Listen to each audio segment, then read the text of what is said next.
los 7 sellos, las 7 trompetas, y estamos por arrancar las 7 copas de ira.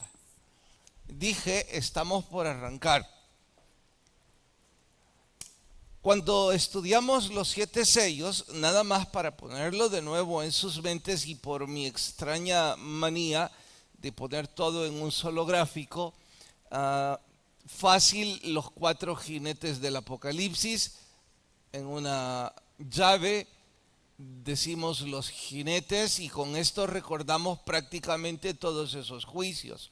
Luego el quinto era los santos mártires pidiendo venganza, luego un terremoto terrible, y el séptimo sello nos llevaba a las 7 trompetas. Eso significa que los 7 sellos el séptimo sello era las 7 trompetas. Bien, también vimos que aquí había un interludio, un intermedio, y que aquí aparecían los 144,000, y que este interludio obedecía a que en este periodo de la tribulación iban a aparecer estos predicadores. ¿Y por qué le llamo interludio o intermedio? Porque todo esto es juicio, es ira, es lo que Dios está haciendo para poner justicia. Pero esto no es juicio, esto es más bien gracia, una vez más, misericordia, y Dios enviando predicadores.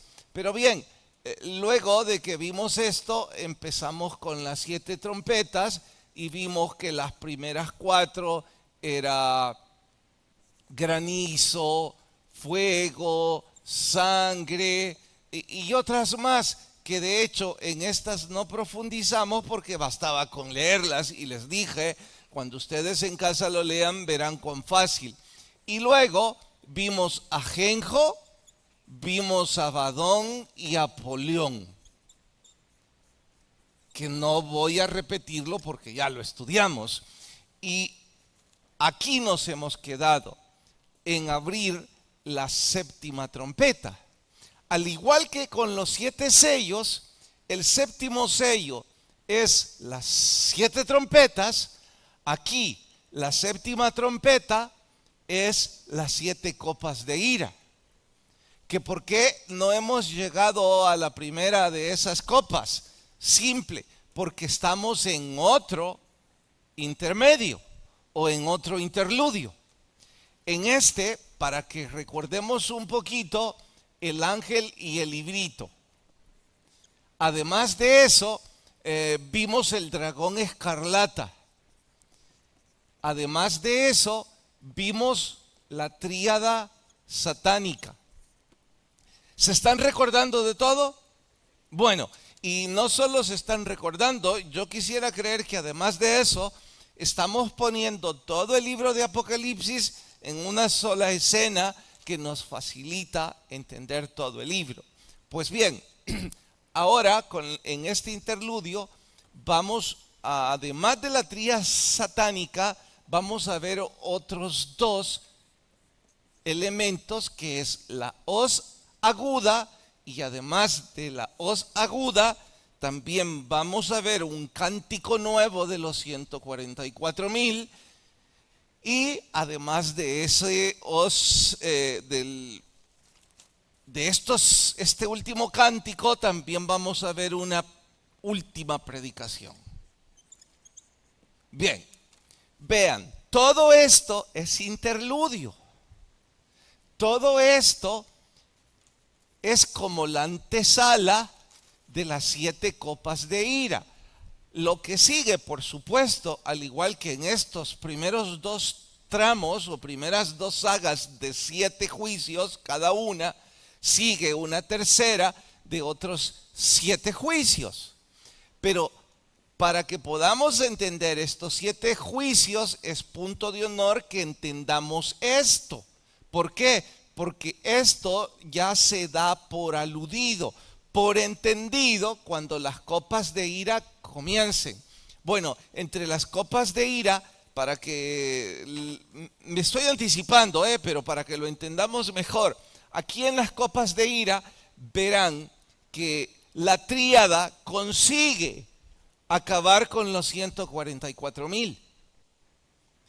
Por eso, antes de que entendamos las copas de ira, o antes de que el Señor revelara las copas de ira, era necesario explicar quiénes eran los 144,000, cuáles eran sus características y por qué mueren, y por qué Dios permite que la tríada acabe con ellos. En ese contexto surge la hoz y surge la última predicación. Ya vimos prácticamente todo este interludio. Nos falta nada más estos últimos tres. Y en honor a eso es que nuestro estudio de hoy se titula La hoz aguda y la última predicación. Vayan hasta Apocalipsis capítulo 14. Apocalipsis capítulo 14.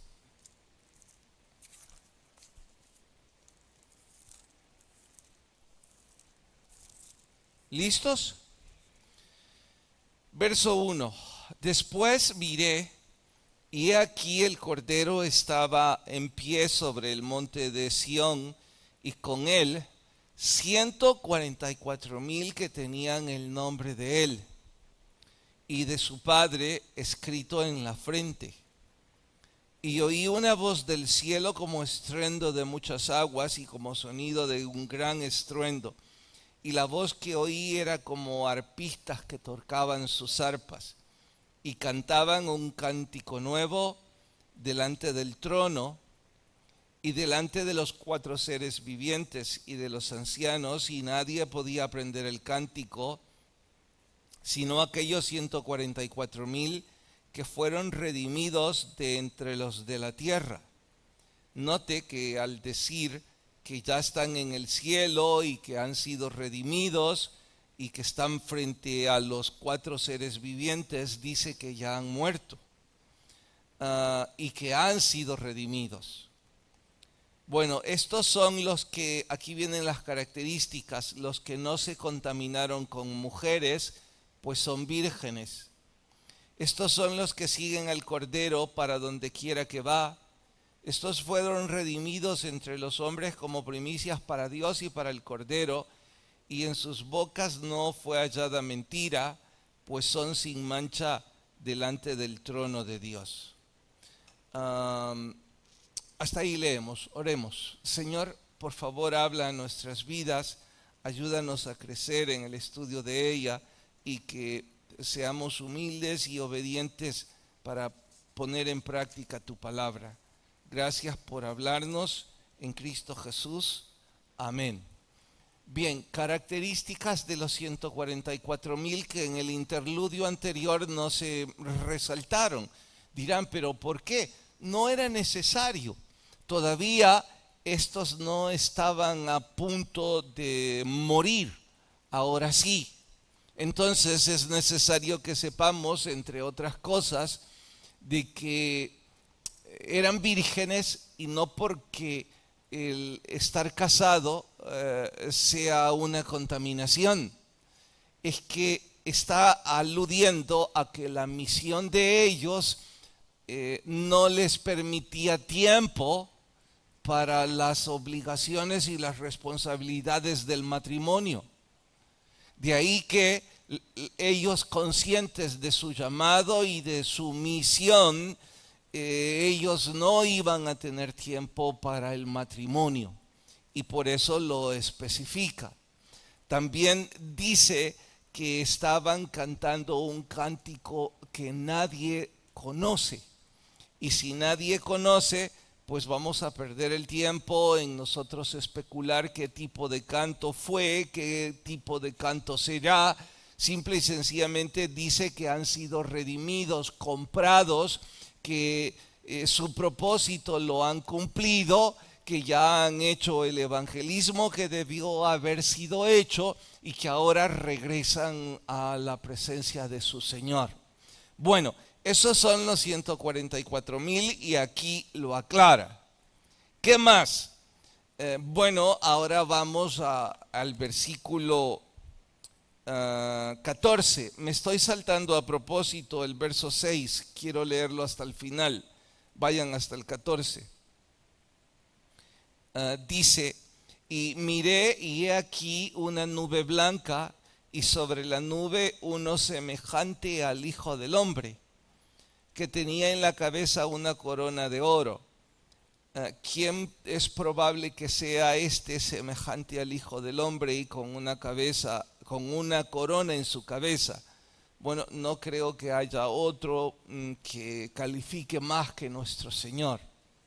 En lenguaje figurado está diciendo el Señor Jesucristo apareció en esta visión en ese momento, verso 15.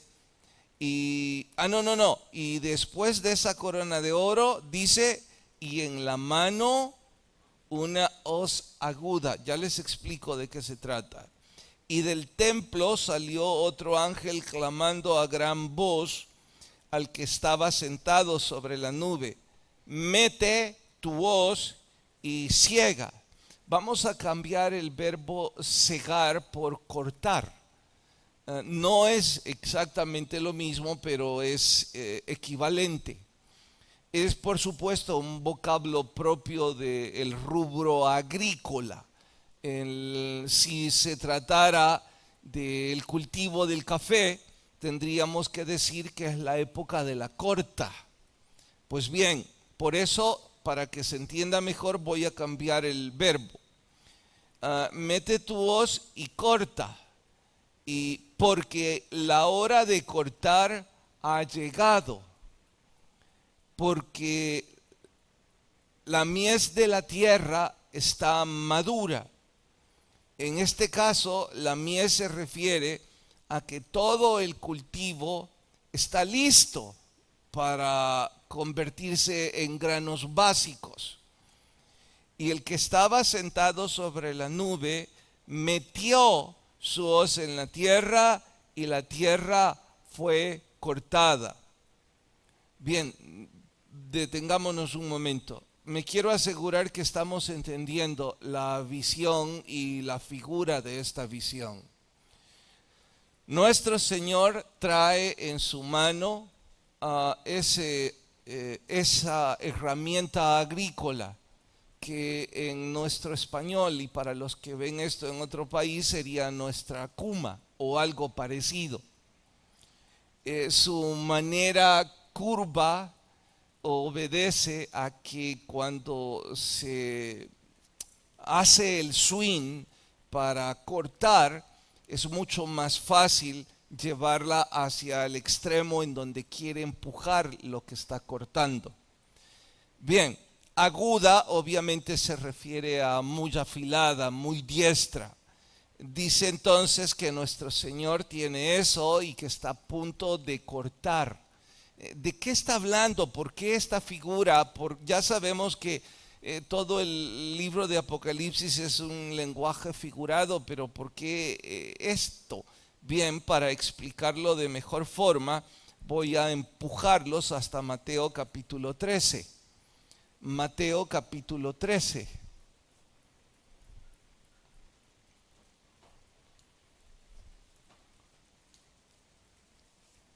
¿Lo encontraron? Bien, Mateo capítulo 13.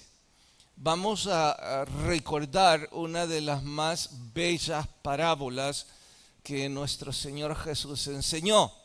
Pero antes de ello, ¿alguien recuerda el propósito de hablar en parábolas? ¿No? ¿Sí, hermana Araceli? Bueno, ese es un propósito, que no todos no todos los que escuchan la parábola la entiendan. Bueno, pero ¿y entonces para qué decírselas? Ya lo explico. Sí, hermana Janet. La parábola se ocupa como un lenguaje retórico de comparación, en donde se expone un hecho conocido para explicar un hecho no conocido. Por ello, es que muchas de las parábolas surgen en el contexto de la campiña, de la vida agrícola. ¿Por qué? Porque los judíos en ese momento era su rubro de vida o el más grande de ellos. A eso sumo, ¿por qué que no entendieran todos? Bueno, es que la parábola tiene la magia, atentos, y no sé si hago bien en decir la magia, pero tiene el resultado de que los que están sedientos no solo la entiendan, sino que se apasionen con ella, debido al grado de dificultad de entendimiento. Es como un desafío que apasiona al que tiene sed de saber, pero simultáneamente adormece al que no le importa el conocimiento. Por eso decimos que uno de los propósitos es que no todos lo entiendan. Es una manera de decir, el que tiene oídos oiga. Es decir, si usted está interesado, reciba y disfrute el resultado de este conocimiento. Si no tiene interés, qué bueno, voy a decir cosas que no va a entender nada. Ahora mismo voy a hacer uso de uno de los propósitos de la parábola y les advierto, quienes de ustedes están interesados en aprender de la palabra, creo que están disfrutando este estudio. Creo que el simple hecho de recordar estas cosas y de saber de qué se trata una hoz aguda, tiene su atención sobre este capítulo con mucho interés. ¿Por qué? Por su sed de conocimiento. Pero en forma simultánea, aquellos de ustedes que vienen por jugar fútbol, que vienen porque sus hijos les invitaron o porque sus papás los despertaron y están aquí de mala gana, todo esto los tiene fastidiados. Y les puedo asegurar que no soy yo el que les tiene aburridos. No soy yo el que hace que estos minutos se vuelvan insufribles. Yo no soy buen orador, lo sé. Pero en este caso de las parábolas no es mi culpa. En este caso es más bien la magia de las parábolas. El propósito del Señor es despreciar a los que lo desprecian. El Señor les está diciendo a ustedes aburridos o que vienen por cualquier causa que no sea crecer espiritualmente, abúrranse más, porque no van a entender nada. En fin, recordado eso, entonces vamos a interpretar de nuevo la parábola del trigo y de la cizaña. ¿Por qué nos vamos a Mateo 13? Ya dirán, wow, bueno. Esa expresión de admiración, por supuesto, no es por lo que yo voy a explicar, es por lo que la Biblia tiene. ¿Qué hacemos cuando estudiamos una parábola? Bueno, anotamos en un extremo todas aquellas figuras que creemos tienen un significado y luego encontramos el significado comparativo, el evento conocido versus el evento desconocido.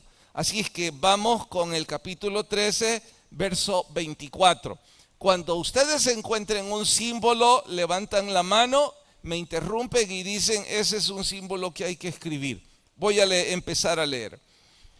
Les refirió otra parábola diciendo, el reino de los cielos es semejante, ahí está el evento comparativo, a un hombre que sembró buena semilla en su campo. No encontraron el hombre, de acuerdo, el hombre semilla, más nada, campo, de acuerdo. Pastor, yo no estoy entendiendo nada, era el propósito. Bien, sigo. Pero mientras dormían los hombres, vino su enemigo y sembró cizaña entre el trigo. ¿Nada? Levántenme la mano. ¿Y todos ustedes no encuentran nada? No levantan la mano por nada. Gracias, hermano, por salvar ese módulo de perdición. El enemigo, sí, el enemigo hay que encontrar qué significa. Más nada. A ver, hermano Godo. Cizaña y trigo. Han pasado algo de largo. ¿Sí? Dormían, no, pero casi llegaste. Los que dormían. Bien. Sigo. Y cuando salió la hierba y dio fruto, apareció también la cizaña.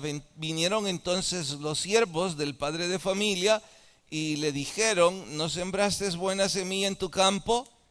¿De dónde pues tienes cizaña? Él les dijo: un enemigo ha hecho esto. Y los siervos dijeron: ¿quieres que vayamos y la arranquemos? Él les dijo: no, no sea que al arrancar la cizaña arranquéis también de ella el trigo. Dejad crecer juntamente lo uno y lo otro hasta la siega. Al tiempo de la siega yo diré: ¿no han encontrado más nada?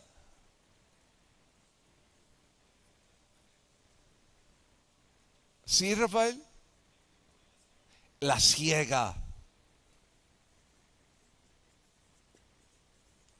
No, sos Eduardo, vea.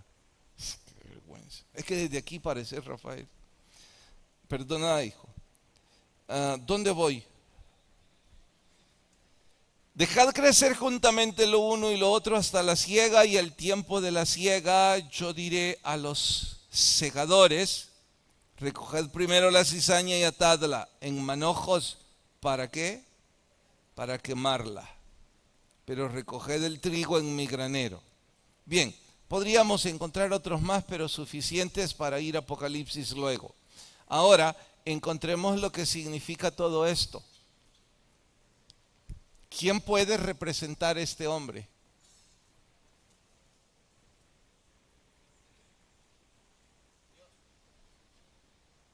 Levanten la mano y sugiéranme. No se les ocurre. ¿Sí, hermano? Nuestro Señor. Bueno, digamos nuestro Dios. ¿Quién es la semilla? Pero levanten la mano. ¿Sí, Julio? No, no es la palabra. ¿Sí?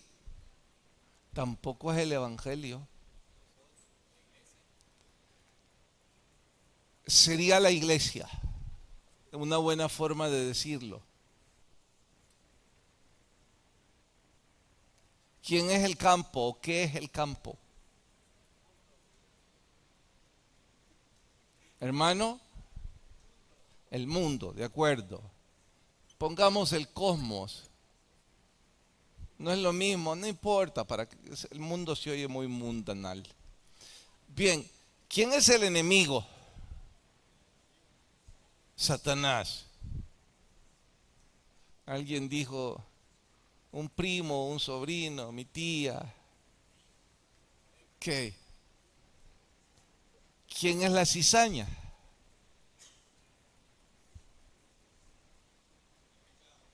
No es el pecado. Hermano, tampoco. Los que no creen, no. A ver, hijo, grítame. Los impíos, no dicho así, sería una forma de decirlo, David. Pero usted se ha hecho muy mundano, entonces no puedo ocupar esa forma. A ver, los falsos cristianos. Exacto. David dijo: los que solo vienen por jugar. Por eso dije que no quería decirlo. Entonces, pero él lo dijo. los falsos cristianos. Por eso le estoy diciendo, David Flores, el que canta en uno de esos lados. Ok. El trigo.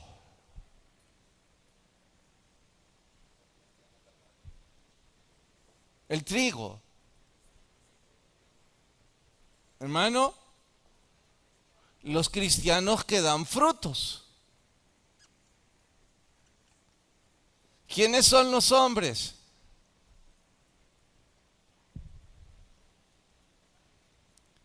En este caso, no sabemos quiénes son, ya les voy a explicar por qué.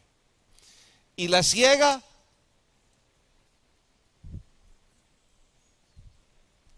¿Qué representa la siega? Ajá, Gabo, estás ahí así haciéndole. Si no he dicho nada. El Apocalipsis.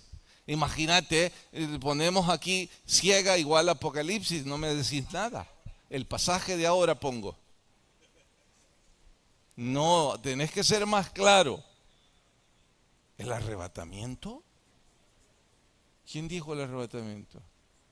No. No tengan pena, no daré rienda suelta a sus imaginaciones y montamos una secta. Yo les digo sí, no. Digan lo que venga a su mente, así, no importa. Sí, hermano. Es una forma de decirlo, pero no nos dice nada.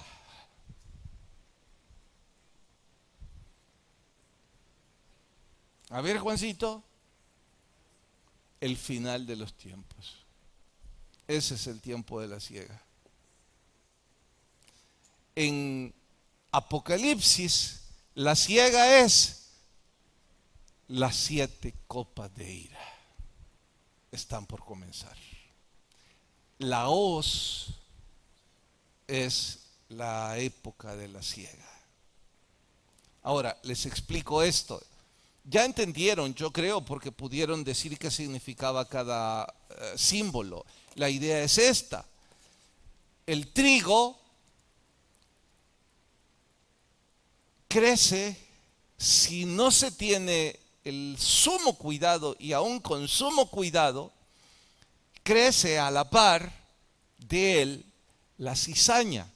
A la cizaña se le conoce como temulina, que es trigo bastardo. Se dice que un poquito de este componente, un poquitito, es suficiente para acabar con un gato. Que un poco más es suficiente para acabar con la vida de un hombre. De allí que se volvía para los agricultores un dolor de cabeza. Cuidar mucho que el trigo bastardo no creciera junto al trigo. ¿Por qué le llamaban bastardo? Por cierto, la palabra a mí no me gusta, pero la debo usar porque explica. La idea es que este trigo se parece mucho, pero mucho al trigo, pero no es trigo, es más bien veneno. Se parece tanto que no hay manera de cortarlo sino hasta la época de la siega, en donde ya crecieron lo suficiente y los expertos, solo los expertos, los hombres preparados para eso, son capaces de diferenciar el trigo bastardo del trigo. Una vez han cortado el trigo y lo han llevado como alimento, lo han separado, eso es la época de la siega, entonces pueden usar la hoz y cortar la cizaña, hacer manojos de ella y llevarla al fuego. Para nosotros, totalmente desconocido este vocabulario. Para los que lo escucharon, su diario vivir. lo entendían perfectamente bien. Para nosotros, un grado de dificultad extra entenderlo, pero apasionante de manera simultánea, desafiante. Ahora que lo hemos entendido y que podemos ver eso y que ya alguien nos dijo que la época de la siega representa el final, entonces entendemos por qué aparece en este interludio. Las 7 copas pareciera son los últimos juicios y los peores, pareciera. Así es que antes de que eso venga, también viene la época de la siega. Y la época de la siega es que ya se han llevado a la iglesia de Cristo años atrás, pero también ya han sido redimidos los 144,000, qué sé yo, cuántos más, y antes de que el Señor, Él y esos hombres, que no sabemos a quiénes se encomendará, seguramente serían ángeles, pero no lo dice literalmente, solo dice que Él pondrá la hoz. Antes de que la hoz empiece, hay otro evento más. Por eso el interludio. Ahora, antes de explicar el otro evento más, pregunto, ¿me he dado a entender hasta aquí? Les dije hace unos minutos, cuando hayamos entendido la parábola, entonces vamos a decir con admiración, ¡wow! ¡Qué hermoso detalle literario y profético! Resulta que la parábola del trigo y la cizaña no solo era una lección para la vida diaria, sino que también era una profecía del tiempo del fin. Exacto, una profecía que nuestro Señor usaría diciendo, antes de las copas de ira, es la época de la corta. Y ahora sí, van a ir al infierno. Bueno, ¿de qué infierno habla? Esas son las copas de ira. Pero antes de llegar ahí hay otro evento más. ¿Cuál? Vean el versículo 36. Les dije que a propósito lo dejaría hasta el final. 36. ¿Listos? No, no es 36. ¿Cuál es, David? 6. Gracias, hermano David. ¿Listos? Vi volar por en medio del cielo a otro ángel que tenía el evangelio eterno. ¿Para qué? Dígalo en voz alta, ¿para qué? A los moradores de la tierra, a toda nación, tribu, lengua y pueblo. Paren. ¿Otra predicación en medio de la gran tribulación? ¿Para qué?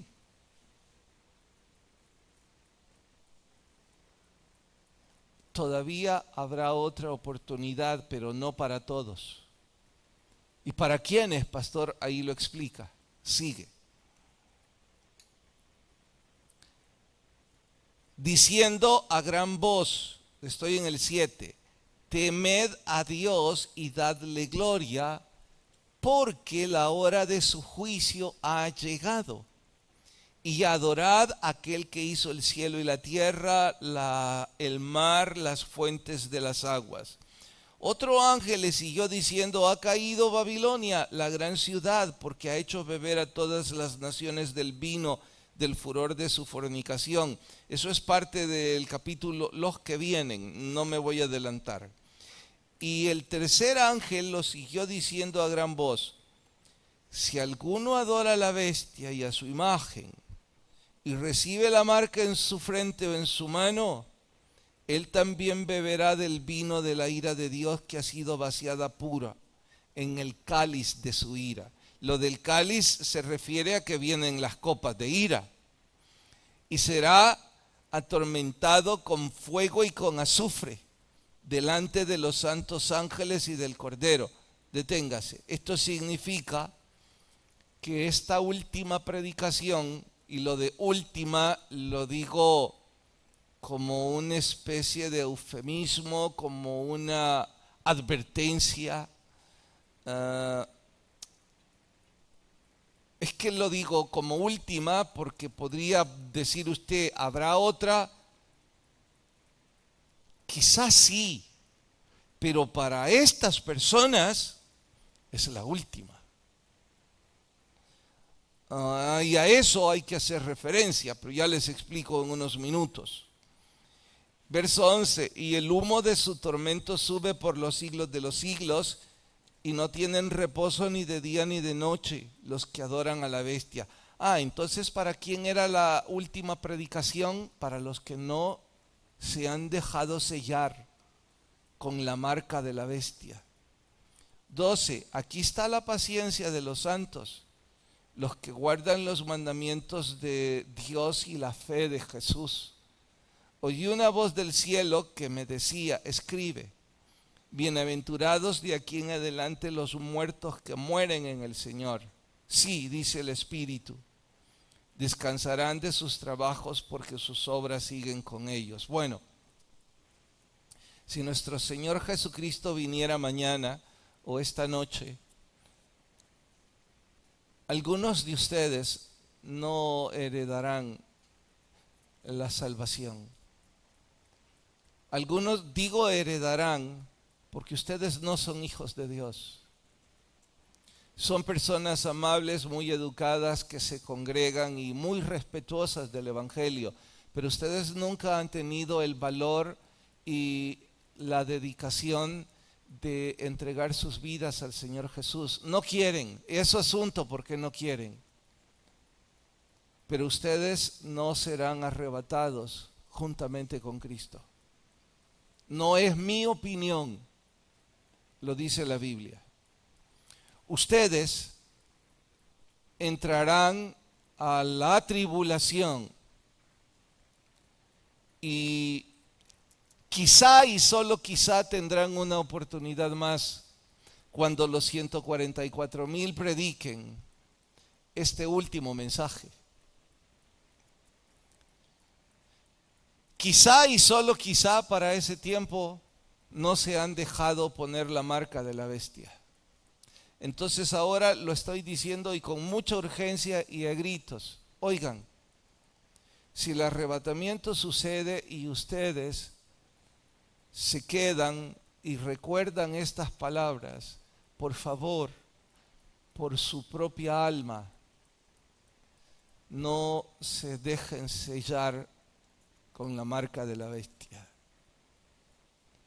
Porque quizá y solo quizá tendrán una oportunidad más aquellos que no se dejen sellar. Eso significa que para ustedes será la gran tribulación. ¿Para qué llegar a algo tan extremo si hoy pueden recibir la salvación de una forma gratuita y con tanto gozo?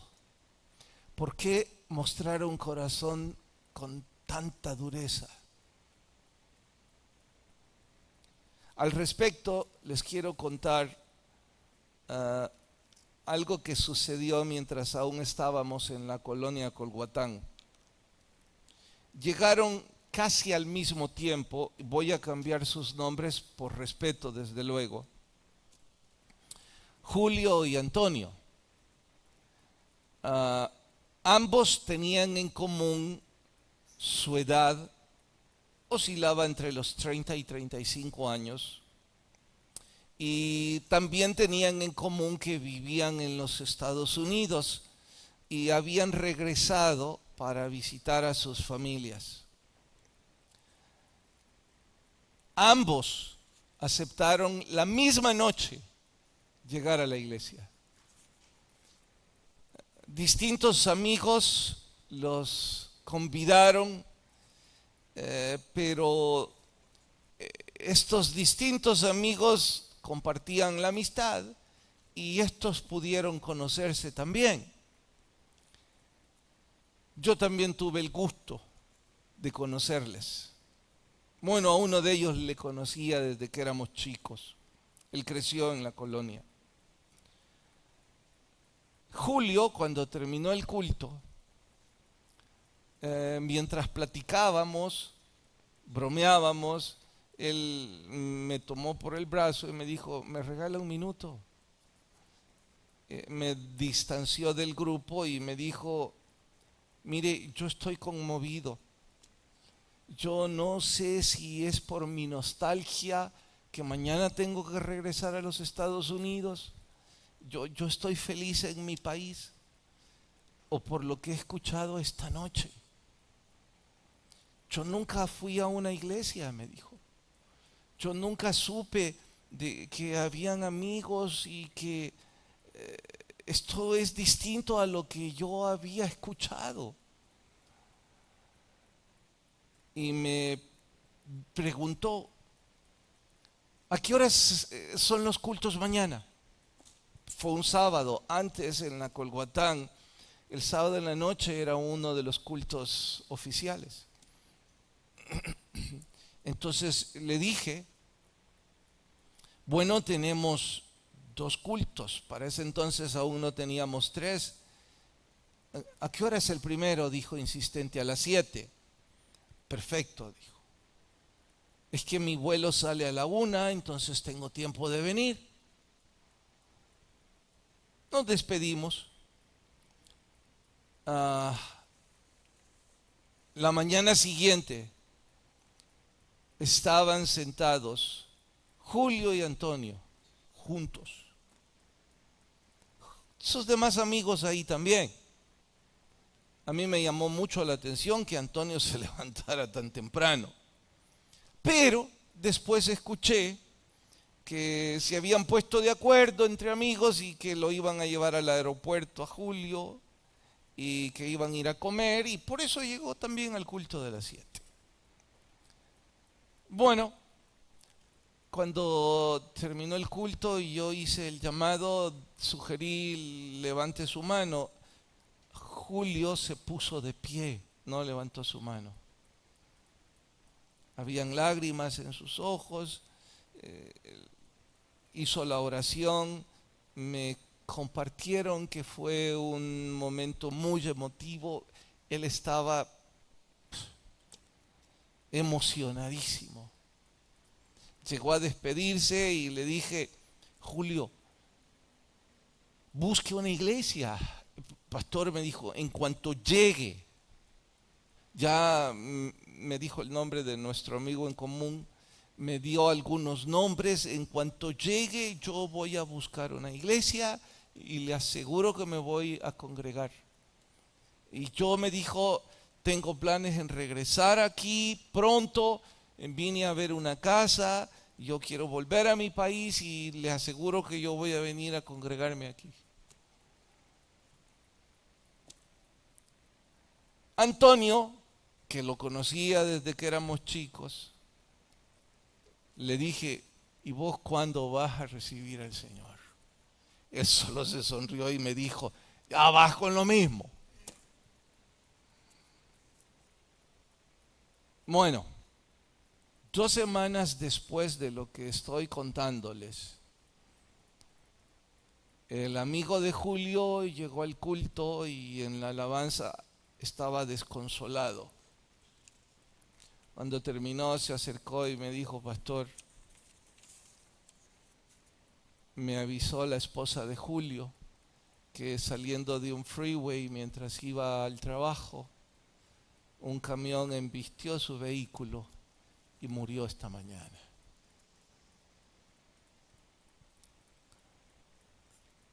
Aún yo que no conocí nada a Julio, me sentía consternado y me insistió nuestro amigo común en decirme, su esposa dijo que estaba agradecida porque había regresado un Julio diferente, que hablaba de Dios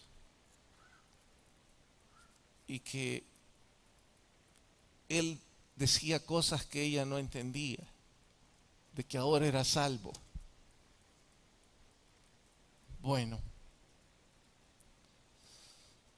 pensé que bueno que 2 semanas antes, en su última oportunidad, vino a los pies de Cristo.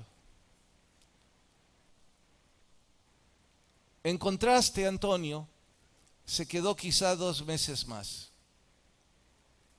Antes de irse, reñí con él y le dije, no te entiendo. ¿Por qué no das el paso de fe?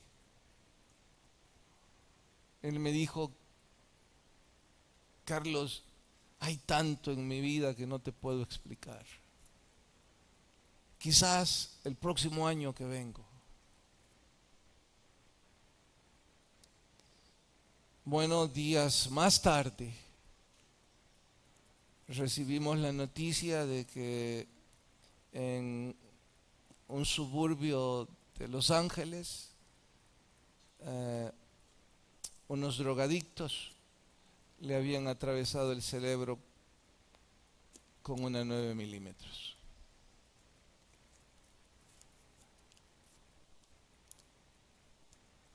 A mí me costó trabajo, días, reponerme, porque le tenía mucho cariño, era mi amigo. Y por su terquedad, llegaba, le gustaba, era amigo no solo mío, era amigo de toda la comunidad de la iglesia. Éramos muy chicos en ese entonces. Iba con nosotros a comer como grupo de la iglesia, pero nunca quiso dar el paso. Ambos tuvieron su última oportunidad. Uno la aprovechó, el otro no quiso tomarla. ¿Qué, pastor, quiere ser amenazante con esto y decir que quizá esta es la última oportunidad? Exactamente eso quiero hacer. Y de decirles a varios de ustedes, ustedes son hoy un Julio o un Antonio, porque usted no puede estar seguro si esta es su última oportunidad. Pero qué necedad, diría yo, si hoy puede tomarla y abrir su corazón a Jesús. Pero claro, eso es entre usted y Dios. Quiera nuestro Señor, ustedes escuchen su voz. Oremos.